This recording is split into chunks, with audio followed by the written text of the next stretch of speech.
மாஸ்டருக்கு வணக்கம். அனைத்து சகோதர சகோதரிகளுக்கும் வணக்கம். இதயத்தின் ஆழ்ந்த இயக்கம், ஏர்னிங் ஆஃப் தி ஹார்ட். இது நாம் இப்போ படிக்க போகிற புத்தகத்தினுடைய பெயர். இந்த புத்தகம் தாஜி அப்படின்னு நாம் எல்லோருமே அன்போடு அழைக்கிற கமலேஷ் பட்டேல். அவர் மாஸ்டர்களினுடைய பண்டாராக்களின் போது ஆற்றிய உரைகளினுடைய தொகுப்பு. 2012 வருடத்திலேருந்து 2017 வருடம் வரைக்கும் அந்த காலகட்டத்தில் சகஜமார்க்க மாஸ்டர்களினுடைய பிறந்தநாள் விழாக்களின் போது, அதாவது பண்டாராக்களின் போது ஆற்றிய உரைகள் மற்றும் எழுதி அருளிய செய்திகள், இது எல்லாத்தினுடைய தொகுப்பு தான் இந்த புத்தகம். இந்த உரைகள் எல்லாத்திற்கும் சேர்த்து மாஸ்டர் இதயத்தின் ஆழ்ந்த இயக்கம் அப்படின்னு சொல்லி பெயர் வச்சு இந்த புத்தகத்தை வெளியிட்டிருக்காங்க. இதனுடைய பாகம் 1, அதை தான் நாம் இங்கே படிக்க போகிறோம். இப்போது முதல் உரை 2012 வருடம் ஜூலை மாதம் 23ஆம் தேதி இந்தியாவில் இருக்கிற திருப்பூர் மாவட்டம் இங்கே நடந்த சாருஜி மாஸ்டர்னுடைய பண்டாரா விழா. இந்த விழாவில் தாஜி மாஸ்டர் ஆற்றிய உரை. இதனுடைய தலைப்பு ஆன்மீக பயிற்சி பற்றிய தெளிவான விளக்கங்கள். தாஜி மாஸ்டர் அன்பு நண்பர்களே அப்படின்னு நாம் எல்லாரையும் அழைக்கிறாரு. சொல்லிட்டு பிரார்த்தனை, தியானம், சுத்திகரிப்பு மற்றும் நிலையான நினைவு, நம்மளுடைய ஹார்ட்ஃபுல்னஸின் இன்றியமையாத அடிப்படை பயிற்சிகளாக சொல்லப்படுற இந்த 4 விஷயங்கள், இது நம்மளுடைய மார்க்கத்தினுடைய இன்றியமையாத விஷயங்கள். இதை பற்றி தான் இங்கே நான் பேச போகிறேன் அப்படின்னு சொல்லி சொல்கிறாரு. சொல்லிட்டு முதல்ல பிரார்த்தனை பற்றி பேச ஆரம்பிக்கிறாரு. உண்மையிலேயே பிரார்த்தனைன்னா என்ன, அதனுடைய நோக்கம் என்ன, அந்த பிரார்த்தனையை நாம் எப்படி செய்யணும், இதை பற்றி முதல்ல சொல்கிறாரு. ஒரு முறை மாஸ்டரோடு ஐரோப்பாவில் நாங்கள் பயணம் பண்ணிகிட்டு இருந்தோம்.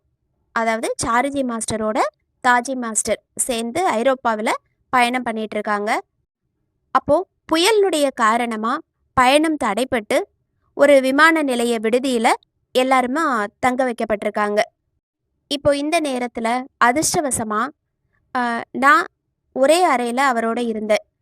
காலையில் அவரை தொந்தரவு செய்யக்கூடாது அப்படிங்கிறதுக்காக நான் அமைதியாக படுக்கையில் படுத்துட்டு இருந்தேன். அப்போது சாருஜி மாஸ்டர் தன்னுடைய கண்களை மூடிய வண்ணம் படுக்கையினுடைய ஒரு ஓரத்தில் அவர் அமர்ந்திருக்கிறத நான் பார்த்தேன். அந்த மாதிரி அவர் உட்கார்ந்திருந்தது ஒரு மெல்லிய காற்றுக்குள்ள அவர் உருகி கரையிற மாதிரி எனக்கு தோணுச்சு. அப்போது அந்த நேரத்தில் அறையினுடைய சூழ்நிலையே மாறுச்சு. அந்த மாற்றம்ங்கிறது எப்படி இருந்ததுன்னு சொல்கிறாருன்னா, ஒரு விசேஷமான சக்தியோட அழகான அதிர்வுகளோடு இருந்தது. மிக விசேஷமான சக்தியுடன் அது அதிர்ந்து கொண்டிருந்தது அப்படின்னு சொல்கிறாங்க. அப்போ கொஞ்ச நேரம் கழித்து அந்த நிலையிலிருந்து அவர் வெளிவந்ததுக்கு அப்புறமா நான் சாருஜி மாஸ்டரை பார்த்து, நீங்கள் என்ன செஞ்சிட்டு இருந்தீங்க, அது அந்த அளவு விசேஷமாக இருந்தது, சொல்ல முடியாத அளவுக்கு தன்னிகரற்றதாக இருந்தது, கண்கள் திறந்து இருக்கும்போது இந்த மாதிரி நான் எதையுமே ஒருபோதும் கண்டதில்லை அப்படின்னு சொல்லி வியந்து போய் தாஜி மாஸ்டர் சாருஜி மாஸ்டர் கிட்ட கேட்குறாரு. அப்போது சாருஜி மாஸ்டர் அளித்த பதில், பாபுஜி மகராஜிடம் பிரார்த்தித்து கொண்டிருந்தேன் அப்படின்னு. இப்போ இதன் மூலமாக நான் என்ன தெரிஞ்சுக்கிட்டேன், சாருஜி மாஸ்டர் அவர் முழுமையாக அந்த பிரார்த்தனையில் லயிச்சு போயிருந்தார், கரைஞ்சு போயிருந்தார். அப்போ அவர் அங்கே இல்லை, அவர் உடல் மட்டும்தான் அங்கே இருந்தது, ஆனால் அவர் அங்கே இல்லை. அந்த அளவுக்கு அவர் தன்னை முழுமையாக சமர்ப்பிச்சிட்டு தன்னையே முழுமையாக கரைச்சிட்டு இருந்தார். அதனுடைய அதிர்வு தான் அந்த அறை ஃபுல்லாக விசேஷமான சக்தியோட சூழ்நிலை மாறின அளவுக்கு நேர்மறையான அதிர்வுகளோடு காணப்பட்டிருந்தது. இதை தாஜி மாஸ்டர் சொல்லிட்டு, இந்த மாதிரி நம்மளால் பிரார்த்திக்க முடியுமா அப்படின்னு சொல்லி கேட்குறாரு. உண்மையிலேயே இந்த மாதிரி எப்படி பிரார்த்திக்கிறது அப்படின்னு சொல்லி நமக்கு தெரியலன்னு நாம் எல்லாருமே நினைக்கிறோம். ஆனால் பாபுஜி மகராஜிடமிருந்து வந்த அருள் செய்திகளில் உங்கள் எல்லாருக்குமே ஒன்று நினைவிருக்கா? அதில் அவர் குறிப்பிட்டிருக்காரு, எங்களிடம் கேளுங்கள், நாங்கள் உங்களுக்கு உதவுவோம். நீங்கள் போதுமான அளவு கேட்பதில்லை. உங்களுக்கு நாங்கள் சேவை புரிய விரும்புகிறோம். இந்த மாதிரி பாபுஜி மாஸ்டர் அவருடைய அருள் செய்திகள்ல குறிப்பிட்டிருக்காரு. அப்போ எப்படி இந்த மாதிரி பிரார்த்தனை பண்றது அப்படிங்கிறத நாம் அவர்கிட்டயே கேட்கலாம் அப்படிங்கிறத தான் இங்கே அவர் நமக்கு சொல்றாரு. ஆக இந்த மாதிரியான விஷயங்களை கேளுங்க. எவ்வாறு பிரார்த்தனை செய்வது என்பதை தயவு செய்து எனக்கு கற்பியுங்கள். இந்த மாதிரியான ஒரு நிலையின் சுவையினை அனுபவித்து உணர என்னை அனுமதியுங்கள். அதாவது எப்படி இந்த மாதிரி பிரார்த்தனை பண்றது, நம்மளையே நாம கரைச்சிக்கிற அளவுக்கு உருகி போய் மறந்த நிலையில அவரோட மூழ்கி இருக்கிற மாதிரி எப்படி பிரார்த்தனை பண்றது, இதை எனக்கு சொல்லி கொடுங்கன்னு நாம் அவர்கிட்டயே பிரார்த்தனை பண்ணலாம். அந்த பிரார்த்தனையினுடைய சுவையை அனுபவிக்கிறதுக்கு, அதை உணர்றதுக்கு எனக்கு அப்படி ஒரு வாய்ப்பை கொடுங்கன்னு நாம் அவர்கிட்டயே பிரார்த்தனை செஞ்சு கேட்கலாம். அப்போ இந்த மாதிரியான ஆன்மீக விஷயங்களை மாஸ்டர் கிட்ட கேளுங்க. பௌதீக உலகத்துல இந்த உலகாதாய விஷயங்கள், பல விஷயங்களுக்கு நாம் அவர்கிட்ட பிரார்த்தனை பண்றோம். எனக்கு இது வேணும் அது வேணும்னு சொல்லிட்டு அந்த மாதிரியான சாதாரண தேவைகளை அவரால் நமக்கு பூர்த்தி செய்ய முடியும் அப்படின்னா, ஆன்மீக பரிசுகளையும் அவர் நிச்சயமா நமக்கு கொடுப்பாரு. அதை கொடுக்கறதுக்காக தான் அவங்க காத்துட்டு இருக்காங்க. அப்போ நீங்க கேட்கறது எதுவா இருந்தாலும் சரி, நீங்க விரும்பக்கூடிய எந்த ஆன்மீக நிலையா இருந்தாலும் சரி, அதை கேட்கக்கூடிய முறை அப்படிங்கிறது நம்மளுடைய இதயத்துக்குள்ள நம்மளால ஆழ்ந்து போக முடியற வரைக்கும் கேளுங்க. அதாவது உள்ளார்ந்து போய் அவரோட முழுமையான இணைப்பை ஏற்படுத்திக்கிட்டு அப்படி ஒரு நிலையில உருகி போய் பிரார்த்தனை செய்யும்போது அது தரப்படும் அப்படின்னு சொல்றாரு. அப்போ நாம கேட்குற அந்த நிலைங்கிறது நமக்கு நிச்சயமா கிடைக்கும். ஆனா நிச்சயமா அந்த ஒரு பிரார்த்தனை நிறைந்த மனநிலையோட நம்ம கேட்கணும் அப்படிங்கிறத தான் மாஸ்டர் இங்கே நமக்கு சொல்றாங்க.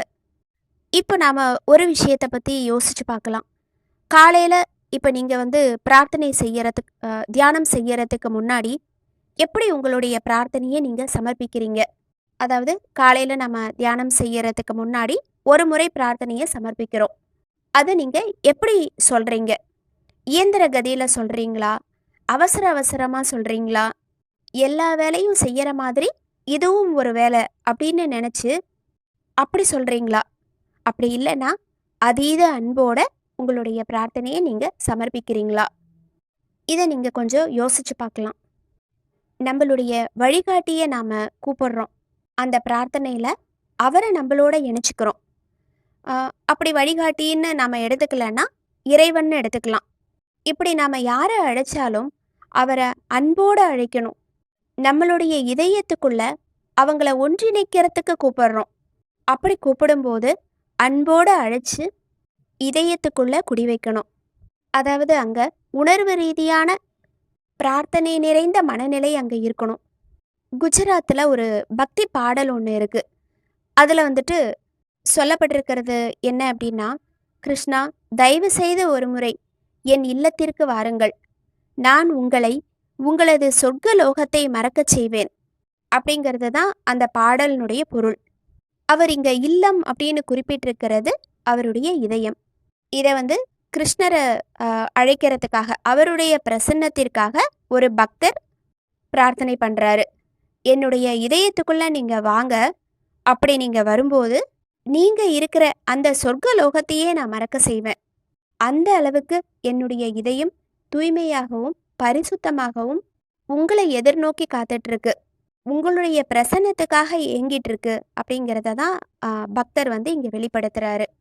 அப்போ இந்த மாதிரி உங்களுடைய வழிகாட்டிய அப்படி ஒரு உணர்வு பூர்வமான மனோபாவத்தோட வேண்டி அழைக்கும்போது நிச்சயமா உங்களுடைய தியானம் தனித்துவமா மாறும் அப்படிங்கிறத சொல்றாங்க. அப்போ அந்த தியானம் இயல்பான போக்கா இல்லாம, அதாவது எப்பவும் போல ஒரு செயல்முறையா இல்லாம விசேஷமானதா தனித்துவமா மாறும். அப்படி மாறக்கூடிய தியானம், அந்த தியானத்துல நமக்கு கிடைக்கிற உள்முக நிலை, அது எந்த விதத்திலையுமே உதறி தள்ள முடியாத விதத்துல ரொம்ப ஆழமானதா இருக்கும். அப்போ காலையில நம்ம முதல்ல சமர்ப்பிக்கிற பிரார்த்தனை, அது உணர்வு பூர்வமா உள்ளார்ந்த மனநிலையோட வெளிப்படும்போது, அப்போ அதை தொடர்ந்து நாம தியானம் செய்யறதுனால அந்த தியானம் தனித்துவமானதாகவும், ஆழமானதாகவும், சுவையானதாகவும் நமக்கு திகழுது. இப்போ பொதுவா தியானத்துல நமக்கு கிடைக்கக்கூடிய உள்நிலை, அதை நம்மளால தக்க வச்சுக்க முடியல அப்படிங்கிற ஒரு பிரச்சனை நாம எல்லார்கிட்டயுமே இருக்கு. இப்போ அந்த நிலையை நாம தக்க வச்சுக்கிறதுக்கு அதுக்கு முன்னாடி முதல்ல நாம அந்த ஒரு உள்நிலையை உருவாக்கணும். அந்த உள்நிலைங்கிறது எப்படி உருவாகும்? அழகான தியானத்தின் மூலமா தான் அது உருவாக்கப்படும். இப்போ இது எங்கிருந்து தொடங்குது? நாம அதிகாலையில செய்யக்கூடிய தியானத்தினுடைய ஆயத்த பணிங்கிறது முதல் நாள் இரவு தூங்குறதுக்கு முன்னாடியிலிருந்தே தொடங்குது. அப்போ அந்த தருணமே ஆரம்பிச்சிருது. முதல் நாள் நைட்டு நாம தூங்க போகும்போது பிரார்த்தனையை சமர்ப்பிக்கிறோம். அப்படி பிரார்த்தனையை சமர்ப்பித்த பின்னாடி, அன்பிற்குரியவரே, காலையில சீக்கிரமா நான் எழுந்திருக்கணும்னு நினைக்கிறேன், தியானம் செய்யணும்னு ஆசைப்படுறேன், உங்களை என்னுடைய இதயத்துல வரவேற்கிறதுக்கு விரும்புகிறேன், இந்த மாதிரி சொல்லிட்டு உங்களை நீங்களே ஒப்படைச்சிருங்க அவர்கிட்ட. இப்போ தூங்குறதுக்கு முன்னாடி மனோரீதியாகவும் உணர்வு பூர்வமாகவும் உங்களை நீங்க தயார்படுத்திக்கிட்டு காலையில அந்த விடியலுக்காக நீங்க காத்துருங்க.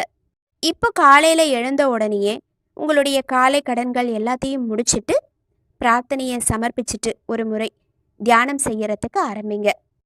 அப்படி தியானம் செய்யும்போது உங்களுக்குள்ளவே நீங்க ஒரு பரிதவிப்பை உருவாக்கிக்கோங்க. முதல்ல எடுத்த உடனேயே அது இயல்பா உருவாகிடாது. அப்படி உருவாகலைன்னா பரவாயில்ல, செயற்கையா முதல்ல உருவாக்கிக்கோங்க. இயல்பா அந்த பரிதவிப்பு உருவாகிறதுக்கு ரொம்ப நாள் ஆகாது. செயற்கையா நாம உருவாக்கி அதை கொண்டு வந்துக்கிட்டே இருக்கும்போது நாளடைவில் அது கூடிய சீக்கிரம் இயல்பானதா மாறிடும். அது நிச்சயம் நிகழும் அப்படின்னு சொல்றாங்க. தயவு செஞ்சு இதை முயற்சித்து பாருங்கள். அப்போ இரவு தூங்குறதுக்கு முன்னாடி காலையில தியானம் செய்யறதுக்கான ஒரு மனநிலையை உருவாக்கிக்க சொல்றாங்க. இப்போ காலையில எழுந்து பிரார்த்தனையை உள்ளார்ந்த மனநிலையோட நாம சொல்லிட்டு நாம தியானம் செய்ய தொடங்கும் போது அந்த தியானம் சிறப்பானதா மாறி அதுல நமக்கு ஒரு அழகான உள்நிலை கிடைக்குது. அப்படி கிடைக்கும்போது அந்த உள்நிலையை நம்மளால தக்க வச்சுக்க முடியும் அப்படிங்கிறத சொல்றாங்க. இப்போ உங்களில் நிறைய பேர் படிச்சுட்டு இருப்பீங்க, இல்லைன்னா ஒரு நிறுவனத்தில் வேலை பார்த்துட்டு இருப்பீங்க, இல்லைன்னா ஒரு வியாபாரத்தில் மும்மரமாக இருப்பீங்க. எல்லாருமே ஒரு பிஸியான ஒரு வாழ்க்கையை தான் வாழ்ந்துட்டுருக்கீங்க. இப்போது அந்த வேலையினுடைய பொருட்டு காலையில் நீங்கள் 8 மணிக்கு வீட்டிலேருந்து கிளம்பணும் அப்படின்னா அதில் இருந்து ஒரு 3 மணி நேரத்திற்கு முன்னாடி நீங்கள் எழுந்திருக்கிறதுக்கு முயற்சி பண்ணலாம். அந்த 3 மணி நேரம் உங்களுக்காக நீங்கள் ஒதுக்குங்க.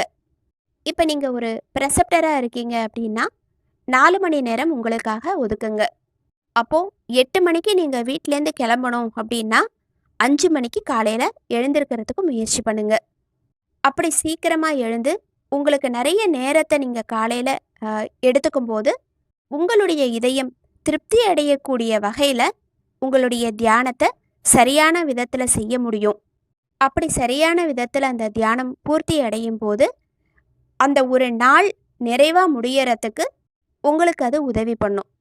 அப்போது முதல் நாள் இரவே தியானத்திற்காக உங்களை நீங்கள் தயார் செஞ்சு கொள்றதுலேருந்து ஆரம்பித்து பிரார்த்தனையில் அதிக அளவு உங்களுடைய வழிகாட்டிய அன்போட வேண்டி கூப்பிடுங்க.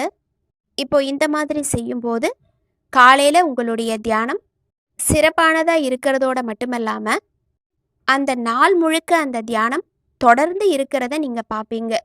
அதாவது அந்த தியானத்தினுடைய உள்நிலை, தியானத்தின் மூலமாக நமக்கு கிடைக்கிற ஆழமான நிலை, அது அந்த நாள் முழுவதும் நமக்கு தொடர்ந்து இருந்துக்கிட்டே இருக்கும்.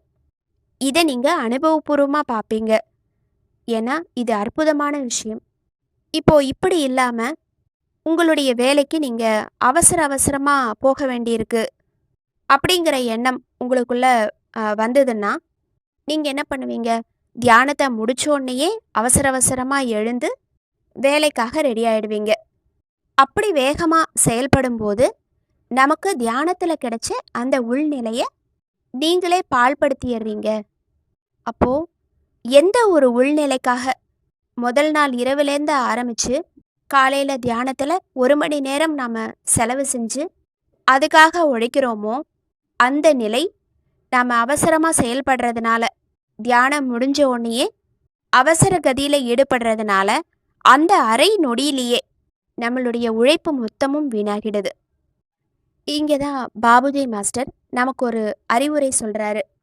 தியானம் முடிந்தவுடன் உங்கள் உள்முக நிலையை சுவைத்து அனுபவித்து மகிழ முயற்சி செய்யுங்கள். அதனுடன் ஒன்று கலக்க முயற்சி செய்யுங்கள். அதில் லயித்திருங்கள். அதை அடையாளம் காண முயற்சி செய்யுங்கள். அந்த நாளில் உங்கள் விருப்பம் போல் நினைவு கூற முடியும் வண்ணம் அதை அடையாளம் காணுங்கள் அப்படிங்கிறத சொல்றாரு. அதாவது தியானம் முடிஞ்ச உடனேயே தியானத்தில் கிடைத்த அந்த உள்நிலை, உள்முக நிலை, அதை எந்த அளவுக்கு நம்மளால சுவைத்து அனுபவிக்க முடியுமோ அவ்வளவுக்கு அதை நினைவு கூர்ந்து அதில் லயிச்சு அந்த நிலையோட ஐக்கியமான பின்னாடி நிதானமாக அந்த தியானத்தை முடிச்சுட்டு எழுந்திருக்கணும். அப்படி செய்யும்போது அந்த நாள் முழுக்க இந்த தியானத்தில் கிடைச்ச சுவைங்கிறது நிலச்சி இருக்கும், நம்மளால தக்க வச்சுக்க முடியும். அப்போது தியானத்தில் கிடைத்த அந்த உள்நிலை அதை எப்படி தக்க வச்சுக்கிறது அப்படிங்கிறது தான் நம்மளுடைய பயிற்சி. தியானம் முடிந்த அந்த கணம் உங்களுடைய கண்களை மூடி உங்களுக்குள்ள ஆழ்ந்து போய் அதை கவனமாக ஆராய்ந்து நமக்குள்ள அந்த உள்நிலை எப்படி இருக்கு அப்படிங்கிறத பார்க்கலாம். அதை உணர்றதுக்கு முயற்சி பண்ணலாம். அதை சுவைச்சு அனுபவித்து மகிழறதுக்கு முயற்சி பண்ணலாம். அப்படி செய்யும்போது அதை நம்மளால் எப்படி தக்க வச்சுக்க முடியும் அப்படிங்கிறது நமக்கு புரியும். அந்த விஷயத்தை நீங்கள் உறுதியாக நம்பும்போது மட்டும் தியானத்தில் இருந்து நீங்கள் எழுந்துருங்க. அப்போது இதுதான் மிக மிக முக்கியமான ஒரு விஷயம், முக்கியமான பயிற்சி அப்படிங்கிறத மாஸ்டர் சொல்கிறாங்க. இப்போ ஒரு குடிப்பழக்கம் இருக்கிற ஒரு கணவர் தன்னுடைய மாதாந்திர சம்பளத்தை வாங்கும்போது அவர் என்ன பண்ணுறாரு, நேராக ஒரு மதுக்கடைக்கு போகிறாரு, தன்னுடைய சம்பளத்தை அங்கே செலவு பண்ணுறாரு. இப்போ அவர் வீட்டுக்கு எதையுமே கொண்டு வர்றதில்ல. அவங்களுடைய குடும்பத்தினருக்கு உணவு கொடுக்கறதுக்கோ இல்லை வீடு வாங்குறதுக்கோ அவரால் முடியாது. ஏன்னா அவர் எல்லா பணத்தையுமே செலவு பண்ணிடுறாரு. அப்போ இந்த மாதிரி அபியாசியாக இருக்கக்கூடிய நாம் நமக்கு மாஸ்டர் கொடுக்குற நமக்கு கிடைக்கக்கூடிய ஆன்மீக வளம், அதாவது செல்வ வளம், அதை பற்றி கொஞ்சம் கூட அக்கறை கொள்ளாமல் அந்த ஆன்மீக வளத்தை பற்றி கவலைப்படாமல் அதை நாம் அங்கீகரிக்காமல் தொடர்ந்து நம்ம பாழ்படுத்திக்கிட்டே இருந்தோம்னா நமக்கும் அந்த குடிகாரனுக்கும் எந்த வித்தியாசமும் இல்லை.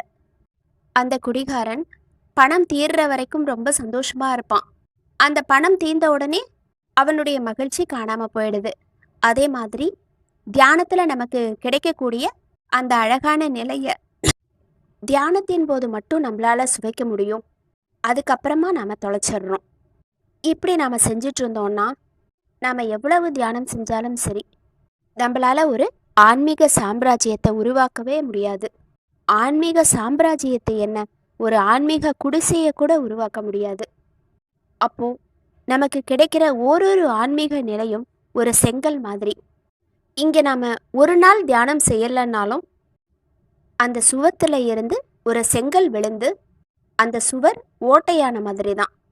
கேன்வாஸ்னு சொல்லப்படுற ஓவியம் தீட்டுறதுக்காக பயன்படுத்தக்கூடிய ஒரு கித்தான் துணி, அதை வச்சு வரையப்படுற ஒரு ஓவியத்தை மாஸ்டர் அடிக்கடி உதாரணத்துக்கு சொல்லுவார். அப்படிங்கிறத சொல்லிட்டு, அதாவது அந்த ஓவியத்தில் ஓரொரு நாளுமே புது புதுவான வண்ணங்கள் சேர்க்கப்பட்டுருக்கு. அந்த மாதிரி நீங்கள் தியானம் செய்யாத அந்த ஒரு நாள் உங்களுடைய உள்முக ஆன்மீக கேன்வாஸ், அதில் அந்த புது வண்ணம்ங்கிறது உருவாகிறதில்ல. அப்போது அந்த இடம் காலியாக இருக்குது. பயிற்சியினுடைய ஒரு அம்சத்தை கூட நாம் ஏன் தவற விடணும்? நமக்கு கிடைக்கிற எல்லாமே ஆன்மீக வளம் இல்லையா? அப்போ அந்த பயிற்சியை நம்மளுடைய வாழ்க்கையினுடைய ஒரு முறையாகவே நாம் மாற்றணும். நம்ம அன்றாட வாழ்க்கையில் செய்யக்கூடிய எல்லா வேலைகளையும் போலவே நம்மளுடைய பயிற்சியும் இருக்கணும். அப்படிப்பட்ட பயிற்சியினுடைய முக்கியத்துவத்தை நாம் புரிஞ்சுக்கணுங்கிறதுக்காக ஒளி உலகிலிருந்து மென்குரல்கள் அப்படின்னு சொல்லப்படுற அந்த அருள் செய்திகளை பாபுஜி மாஸ்டர் மீடியம் சகோதரிக்கு கொடுக்குறாங்க. அதில் பாபுஜி மாஸ்டர் சொன்ன ஒரு செய்தியை இங்கே நான் பகிர்ந்துக்கணும்னு விரும்புகிறேன் அப்படின்னு சொல்லிட்டு ஒரு முறை பாபுஜி கிட்ட மீடியம் சகோதரி நான் எங்கே இருக்கேன் அப்படின்னு சொல்லி கேட்குறாங்க. அதுக்கு அவர் ஹார்ட்ஃபுல்னஸினுடைய பயணத்தினுடைய இறுதி நிலையான 13வது புள்ளியில் நீ ஏற்கனவே இருக்க, அதாவது மீடியம் சகோதரி 13வது புள்ளியில் இருக்கிறதா பாபுஜி மாஸ்டர் இங்கே தெரியப்படுத்துகிறாரு. இதை கேட்டோடனே சகோதரிக்கு ரொம்ப மகிழ்ச்சி ஆயிடுச்சு. அப்போது 1 மாதத்துக்கு அப்புறமா பாபுஜி மாஸ்டர் மீடியம் சகோதரி கிட்ட என் அருமை மகளே, உன்னிடம் ஒரு பலவீனம் இருக்கு, நீ போதுமான அளவு பயிற்சி செய்வதில்லை அப்படிங்கிறத அவர் இன்னொரு செய்தியில் குறிப்பிடுறாரு. இதை தாஜி மாஸ்டர் இங்கே சொல்லிட்டு அப்போது இறுதி புள்ளியை போய் சேர்ந்துட்ட ஒருத்தருக்கே பயிற்சியினுடைய முக்கியத்துவத்தை பாபுஜி மாஸ்டர் தெரியப்படுத்துகிறாரு. இதை பற்றி நீங்கள் கொஞ்சம் கற்பனை பண்ணி பாருங்க. நம்மளுடைய நிலைமை என்ன, நாம் எங்கே இருக்கோம்? ஒருவேளை இதுக்கு இடையில கூட எங்கேயாவது இருக்கலாம். ஆன்மீக பயணத்தில் ஏதாவது ஒரு புள்ளியில் நாம் இருக்கலாம். அது எந்த புள்ளி, நாம் எங்கே இருக்கோம், இதெல்லாம் ஒரு பொருட்டு இல்லை. ஏன்னா 13வது புள்ளியில் இருந்தாலும் கூட இன்னும் நீ பயிற்சி செய்யணும் அப்படிங்கிறத பாபுஜி மாஸ்டர் சொல்கிறாரு. அப்போது பயிற்சி தான் இங்கே முக்கியமான விஷயம். ஆனந்தமாக பயிற்சி பண்ணுங்க, உற்சாகமான இதயத்தோட பயிற்சி பண்ணுங்க. ஏன்னா அந்த ஆனந்தம்தான் ஆனந்தத்தை ஈர்க்குது. நமக்குள்ளே ஏற்படுற அந்த உற்சாகம்தான் இறை அருளை ஈர்க்குது. மறுபடியும் பயிற்சி பண்ணணுமா, எனக்கு தூக்கம் வருது, எனக்கு தியானம் செய்ய விருப்பம் இல்லை, இந்த மாதிரிலாம் நீங்கள் சொன்னீங்கன்னா இது பொதுவாக புதுசாக பயிற்சி பண்ணுறவங்களுக்கு இப்படி ஒரு மனோநிலைங்கிறது ஏற்படலாம். இந்த தியானம் எனக்கு ரொம்ப அலுப்பை தருது, இப்படியெல்லாம் அவங்க சொல்லலாம். அப்போது இந்த மாதிரி ஒரு சூழ்நிலையில் இது புதியவர்களாக இருந்தாலும் சரி, இல்லை ஏற்கனவே பயிற்சி பண்ணிட்டு இருக்கிற நம்மளுடைய பயிற்சியாளர்களாக இருந்தாலும் சரி, யாராக இருந்தாலும் தயவு செஞ்சு எனக்கு உதவி பண்ணுங்க அப்படின்னு சொல்லி மாஸ்டர்கிட்ட நாம் பிரார்த்தனை பண்ணலாம். அதோட உங்களுடைய மனோபாவத்தை மாற்றிக்கிறதுக்கு, உங்களுக்கு உதவுறதுக்கு ஹார்ட்ஃபுல்னஸினுடைய பயிற்றுனர்கள் இருக்காங்க, அதாவது ப்ரெசப்டர்ஸ். அவங்கக்கிட்ட நீங்கள் போகலாம். என்னால் தொடர்ந்து தியானம் செய்ய முடியல, ஏதோ ஒரு விதத்தில் எனக்குள்ள ஒரு தடை ஏற்படுது, இந்த மாதிரியெல்லாம் சொல்லி அவங்கக்கிட்ட நம்ம சிட்டிங்ஸ் வாங்கிக்கலாம். அப்போது தொடர்ந்து ஒரு தடையை நாம் வளர்த்துக்கிட்டே இருக்கிறதுக்கு பதிலாக அந்த தடையிலிருந்து நாம் எப்படி வெளியே வர்றது அப்படிங்கிறதுக்கு ஒரு வழியை நம்ம கண்டுபிடிக்கலாம். அதுக்கு தான் மாஸ்டரிங்க 2 வழிகளை சொல்லியிருக்காங்க. ஒன்று, எனக்கு தியானம் செய்ய முடியல, எனக்கு உதவி பண்ணுங்கன்னு சொல்லி பிரார்த்தனை பண்ணுறது. 2வது விஷயம், இதே விஷயத்தை ப்ரெசப்டர்கிட்ட சொல்லி நம்ம சிட்டிங் வாங்கிக்கிறது. அப்போது இதை நம்ம செய்யும்போது நமக்கு அந்த தடைங்கிறது விளக்கப்படுது. இப்படி இந்த உரையில் தாஜி மாஸ்டர் ஆன்மீக பயிற்சி பற்றின விளக்கங்களை நமக்கு சொல்லிட்டு வராங்க. பிரார்த்தனையினுடைய முக்கியத்துவம் பற்றி, தினமும் தியானம் செய்யறதுனுடைய அவசியம் பற்றி, அந்த தியானத்தில் கிடைக்கக்கூடிய உள்நிலை, அதை நாம் தக்க வச்சுக்கிறதுனுடைய தேவைகள் பற்றி, இதை எல்லாத்தையுமே தாஜி மாஸ்டர் நமக்கு சொல்லிட்டு வராங்க. 2012வது வருடம் ஜூலை மாதம் 23ஆம் தேதி திருப்பூரில் நடைபெற்ற பண்டாரா, அதில் தாஜி மாஸ்டர் கொடுத்த உரையை தான் நாம் இப்போது பார்த்துட்ருக்கோம். இதனுடைய தொடர்ச்சியை அடுத்த ஆடியோவில் பார்க்கலாம். மாஸ்டருக்கு நன்றி, அனைத்து சகோதர சகோதரிகளுக்கும் நன்றி.